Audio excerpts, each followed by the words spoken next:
Dieu, viens à mon aide. Seigneur, viens vite à mon secours. Gloire au Père, au Fils, au Saint-Esprit, maintenant et toujours. Dans les cieux, Amen. Alléluia. Viens, Esprit Saint,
apprenant de l'ange la joyeuse nouvelle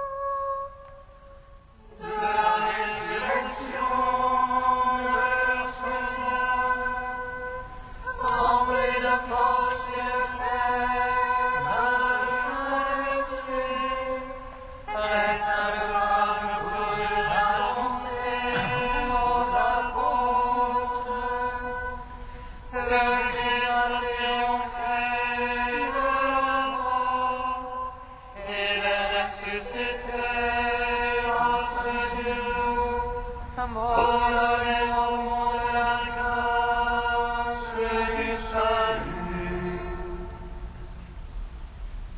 Parlement de l'ange et la joyeuse nouvelle de la résurrection de Seigneur, rempli de force et de paix par le Saint-Esprit, les saintes femmes coururent annoncer aux apôtres le Christ a triomphé de la mort, il est ressuscité entre Dieu, pour donner au monde la grâce du salut. Apprenons les joyeuses nouvelles de la résurrection de Seigneur, rempli de force et de paix par le Saint-Esprit, les saintes femmes coururent annoncer aux apôtres le Christ a triomphé de la mort, il est ressuscité entre Dieu, pour donner au monde la grâce du salut. Psaume 118, strophe 11. Enfin, je cherche ton salut, car j'espère en ta parole.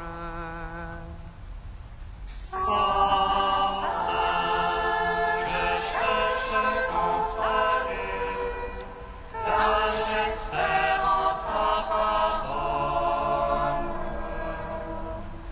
Jusqu'au bout, mon âme ira pour ton salut. J'espère en ta parole. Jusqu'au bout, mes yeux dans ta promesse. Comment vas-tu consolé, Rendu pareil à une autre qu'on en fume. Je n'oublie pas tes volontés. combien seront les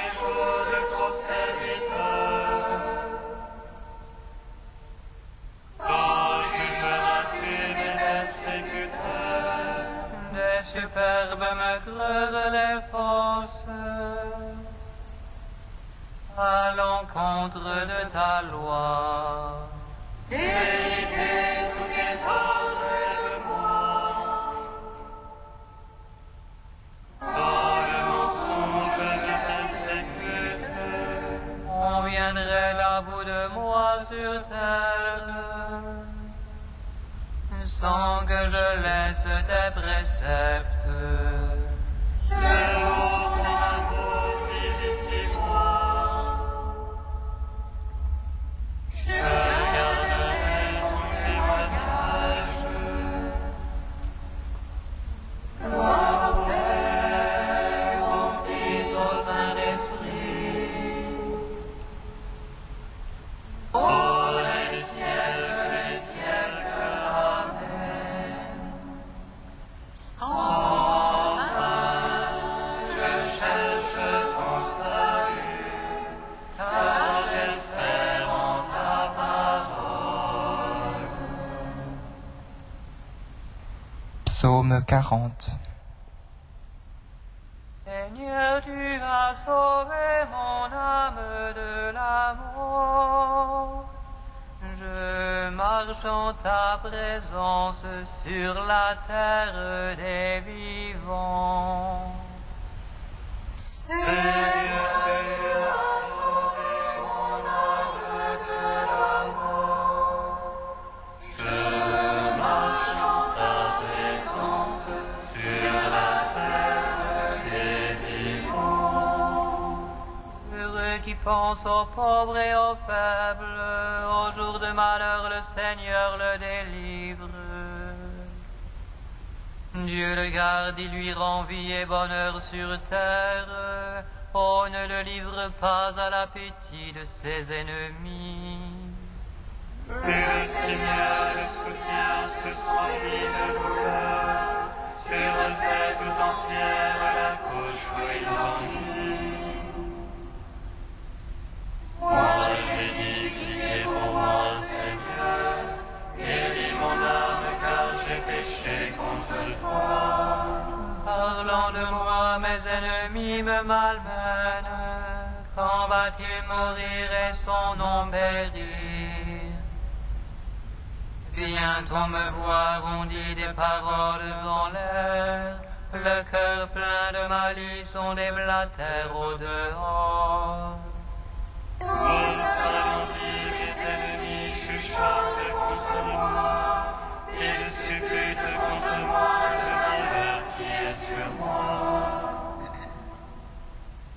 C'est une belle enfer qui gagne en lui. Maintenant qu'il s'est couché, il n'aura plus de lever. Même le confident sur qui je faisais fond et qui mangeait mon pain se hausse à mes dépens. Mais toi, Seigneur, pitié pour moi, fais-moi lever, je les paierai de leur dû ces gens. Alors je connaîtrai que tu es mon ami. Si l'ennemi ne lance plus contre moi son cri. Et moi que tu soutiens, je resterai indemne. Tu m'auras à jamais établi devant ta face. Béni soit le Seigneur, le Dieu d'Israël, depuis toujours et à jamais. Amen, amen. Gloire au Père, au Fils, au Saint-Esprit, pour les siècles, amen. Seigneur, tu as sauvé mon âme de la mort. Je marche en ta présence sur la terre des vivants. Psaume 42. Justifie-moi, mon Dieu, défends ma cause contre des gens sans merci. Dehors le perfide pervers. Seigneur, délivre-moi. C'est toi le Dieu de mon refuge, pourquoi me rejeter? Pourquoi irais-je en deuil? Accabler par l'ennemi. Envoie ta lumière et ta vérité, qu'elle soit mon guide. Il me ramène vers ta sainte montagne. Au lieu de ta demeure. Et j'irai vers l'autel du Seigneur, près du Dieu de ma joie. J'exulterai, je te louerai sur la harpe. Seigneur mon Dieu, Car tu mon âme a défailli, à gémir sur moi. espère en Dieu, je le louerai encore. Mon sauveur et mon Dieu.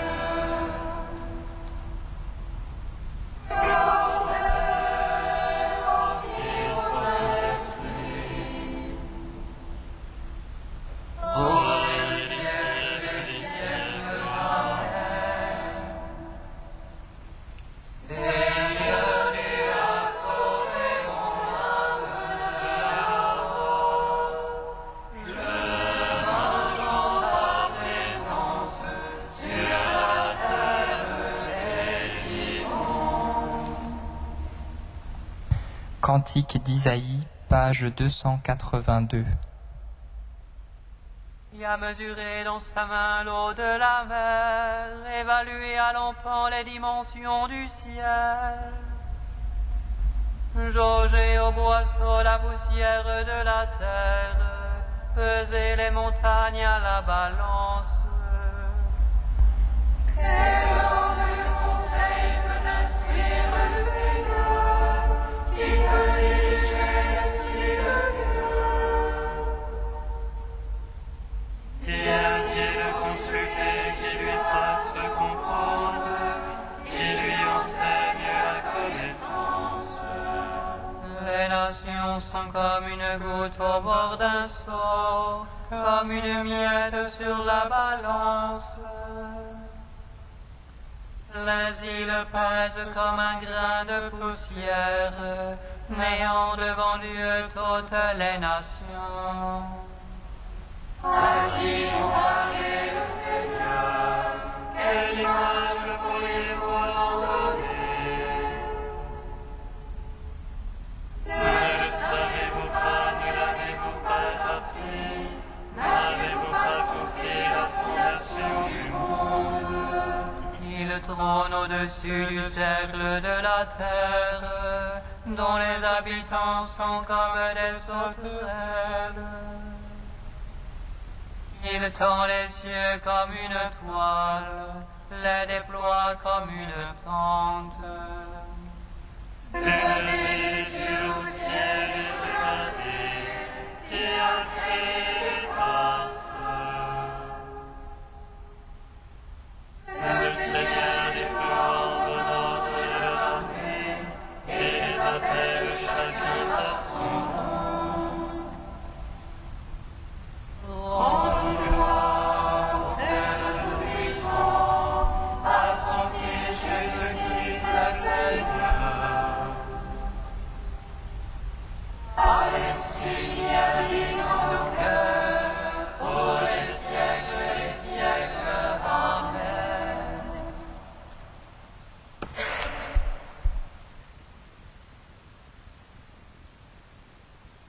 De Jean Lafrance, préférez Dieu. Apprenez de moi la douceur et l'humilité. Il n'est pas facile de parler de l'humilité parce que c'est une vertu très méconnue. On ne la comprend pas et secrètement, on ne veut pas la comprendre. Lorsque nous entendons cette parole de l'Évangile, celui qui s'élève sera abaissé et celui qui s'abaisse sera élevé. Il y a comme un mouvement de révolte en nous, parce que nous sommes secrètement ennemis de cette parole qui condamne l'orgueil et la dureté de notre cœur.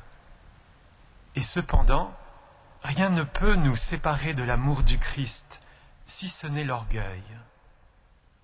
Pour nous excuser, nous imaginons alors des contrefaçons de l'humilité, des êtres pâles et insignifiants qui frôlent les murs comme une ombre, ou des sous-produits de la douceur qui nous donnent des hauts-le-cœur. Mais un jour, il nous est donné de rencontrer des hommes vraiment humbles et doux qui nous font comprendre un peu ce qu'était le Christ. Alors, nous commençons à être fascinés par l'humilité, car c'est elle qui attire en nous le visage de tendresse de Dieu. L'humilité suppose au fond qu'on regarde Dieu avant de se regarder soi-même et qu'on mesure l'abîme qui sépare le fini de l'infini. Mieux on voit cela, mieux on accepte de le voir et plus on devient humble.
nous a fait vivre, Seigneur Jésus, toi qui nous donnes le salut.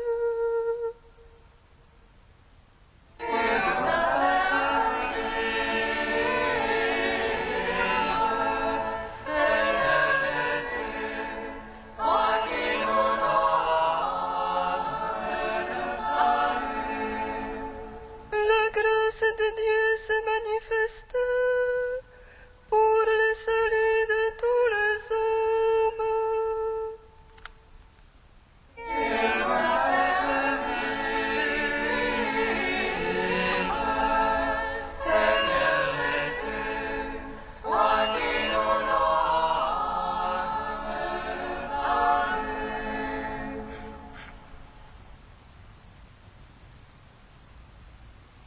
Lecture de la lettre de saint Paul apôtre à Tite. Fils bien-aimé, proclame ce qui est conforme à l'enseignement solide. Dis aux hommes âgés d'être sobres, dignes de respect, raisonnables et solides dans la foi, la charité et la persévérance. Quant aux femmes âgées, dis-leur de mener une vie sainte, de ne pas dire du mal des autres, de ne pas être esclaves de la boisson, de donner de bons conseils. Qu'elles apprennent aux jeunes femmes à aimer leurs maris et leurs enfants, à être raisonnables et pures, bonnes ménagères, aimables, soumises chacune à son mari, afin que la parole de Dieu ne soit pas exposée au mépris. Exhorte aussi les jeunes à être raisonnables en toutes choses. Toi-même, sois un modèle dans ta façon de bien agir. Par le sérieux et la pureté de ton enseignement, par la solidité inattaquable de ta parole, pour la plus grande confusion de l'adversaire, qui ne trouvera aucune critique à faire sur nous. La grâce de Dieu s'est manifestée pour le salut de tous les hommes. C'est elle qui nous apprend à rejeter le péché et les passions d'ici-bas pour vivre dans le monde présent en hommes raisonnables, justes et religieux, et pour attendre le bonheur que nous espérons avoir quand se manifestera la gloire de Jésus-Christ, notre grand Dieu et notre Sauveur. Car il s'est donné pour nous afin de nous racheter de toutes nos fautes et de nous purifier pour faire de nous son peuple, un peuple ardent à faire le bien. Gloire à toi, Seigneur, gloire à toi.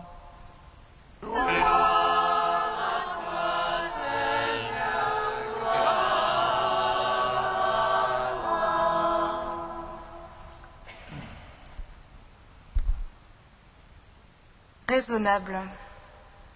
Qui pense, agit selon le bon sens, la raison, qui n'est pas excessive, qui est convenable, conforme à la moyenne. Voilà la définition du mot raisonnable telle qu'on peut la trouver dans le dictionnaire. Des chrétiens de l'Église de Crète, à qui s'adresse Paul par l'intermédiaire de son disciple Tite, pas un, à vrai dire, n'y échappe. Hommes et femmes, les vieillards avec les enfants, tous sont exhortés à mener une vie raisonnable, juste et religieuse. À l'aune de cette définition, peut-être serons-nous un peu perplexes. Raisonnable, est-ce bien là le dernier mot de la vie en Christ? Est-ce que le Christ s'est incarné, est mort et ressuscité pour faire des chrétiens des êtres modérés et convenables? Peut-être avons-nous tout simplement un problème de vocabulaire. Certes, être raisonnable, c'est vivre selon la raison, mais nous continuerons à nous heurter à un paradoxe si nous comprenons seulement la raison comme le bon sens humain. En somme, l'art du ni trop ni trop peu. Non, cette raison, c'est bien plutôt notre raison d'être, c'est-à-dire le sens profond de notre existence de baptisé. Le chrétien, finalement, et c'est la suite du texte qui nous éclaire là-dessus, est celui qui vit dans l'attente du bonheur espéré, ou, traduit autrement, dans l'attente de la bienheureuse espérance. Donc, fondamentalement, le chrétien est un être de désir et d'attente, et ce qu'il espère, c'est la venue de notre grand Dieu et Seigneur, le Christ Jésus. Vers cette venue est tendue toute son existence, mais ce n'est pas seulement du retour du Christ dans la gloire dont il s'agit, mais de cette irruption quotidienne de Dieu dans sa vie. Chaque jour, en effet, le Seigneur nous visite par sa parole, ses sacrements, au cœur de notre prière et à travers tous ces événements, importants ou non, qui tissent la trame de notre vie. Et la raison d'être et la joie profonde du chrétien, c'est de désirer, guetter cette visite, courant à la rencontre de ce mystérieux visiteur. Mais voilà, l'amour de notre Dieu est d'une telle délicatesse que pour préserver notre liberté, il se manifeste avec une infinie discrétion. De sorte que scruter la trace de Dieu dans le quotidien, guetter son visage dans l'invisible, pour reprendre les mots de notre livre de vie, demande une éducation, une préparation toute spéciale de notre cœur. Il vient auprès de moi, je ne le vois pas, il s'en va, je n'en ai pas la connaissance, affirme ainsi Job à ses amis. Oui, ceux qui craignent le Seigneur ont un cœur préparé, un cœur purifié par une inlassable écoute, un cœur affiné au creuset de la patience, un cœur mûri par l'éveil dans la nuit. Car il n'est point de visite s'il n'est une demeure pour la recevoir, écrit Saint-Exupéry. Rejeter le péché et les passions d'ici-bas pour vivre dans le monde présent en homme raisonnable, justes et religieux, c'est finalement cela. Balayer la demeure de notre cœur, de tout ce qui obscurcit la présence du Seigneur, nous désencombrer de nous-mêmes pour faire toute grande la place au Seigneur qui vient. Alors, frères et sœurs, soyons raisonnables, les reins sains et tenant nos lampes allumées, avec toujours en main le balai de la persévérance, dans la ferveur ou la sécheresse, nous apprêterons notre cœur pour que Dieu en fasse son sanctuaire. Et nous nous plairons à répéter, avec Jacob, « Le Seigneur est en ce lieu, et moi je ne le savais pas. Ce n'est rien de moins qu'une maison de Dieu et la porte du ciel. »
Seigneur, ton Église, et garde la cité. Fais grandir, Seigneur, ton Église, et garde la cité. Seigneur, ami des hommes, toi qui construis notre foi sur le roc de ta parole, nous te prions que ta parole de vie nous transforme et nous rende sans cesse capables d'émerveillement. Que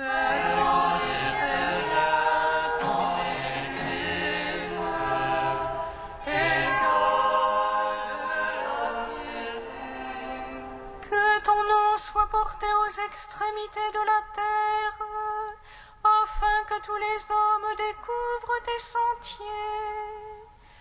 Quand nous proclamons notre foi, fais grandir en nous l'amour de toi et de tous nos frères.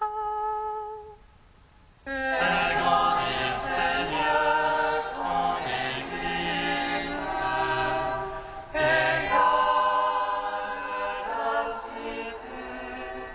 Toi qui nous invites à ne rien préférer à toi, nous te prions. Rends-nous attentifs aux vrais besoins du monde, que nous sachions nous mettre au service les uns des autres. Fais grandir, Seigneur, ton Église, et garde la cité. Ô Dieu saint, ô Dieu fort, saint immortel, prends pitié de nous.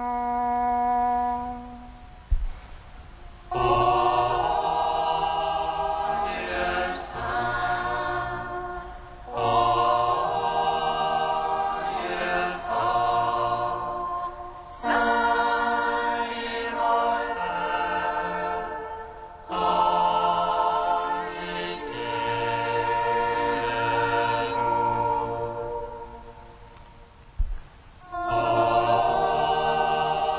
Dieu saint,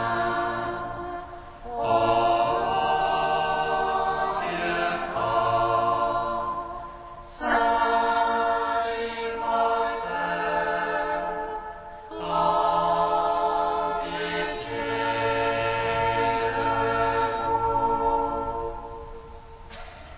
au Père et au Fils et au Saint-Esprit, maintenant et toujours dans les siècles des siècles. Amen. Saint immortel, prends pitié de nous.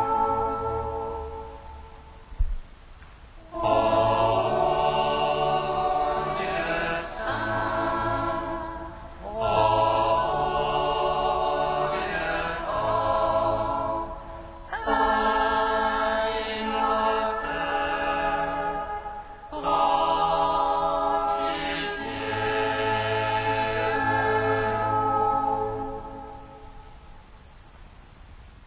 Fais-nous vivre, Seigneur, selon la raison que tu nous as donnée, chemin vers ta divine sagesse. Notre Père qui es aux cieux, que ton nom soit sanctifié, que ton règne vienne, que ta volonté soit faite sur la terre comme au ciel. Donne-nous aujourd'hui notre pain de ce jour. Pardonne-nous nos offenses, comme nous pardonnons aussi à ceux qui nous ont offensés. Et ne nous soumets pas à la tentation, mais délivre-nous du mal. Car c'est à toi qu'appartiennent le règne, la puissance et la gloire pour les siècles des siècles.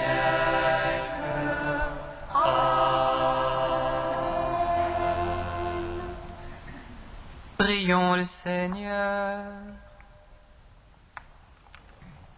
Dieu qui est bon et tout-puissant, éloigne de nous tout ce qui nous arrête, afin que sans aucune entrave, ni d'esprit ni de corps, nous soyons libres pour accomplir ta volonté. Par Jésus-Christ, ton Fils unique, notre Seigneur et notre Dieu, qui vit et règne avec toi et le Saint-Esprit, maintenant et pour les siècles des siècles. Amen. Bénissons le Seigneur.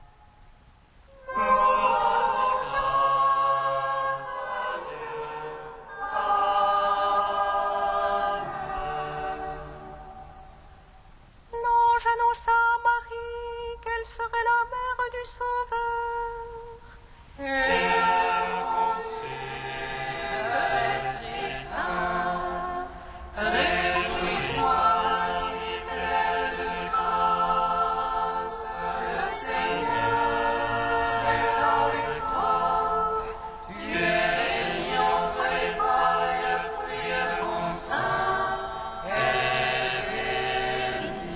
Voici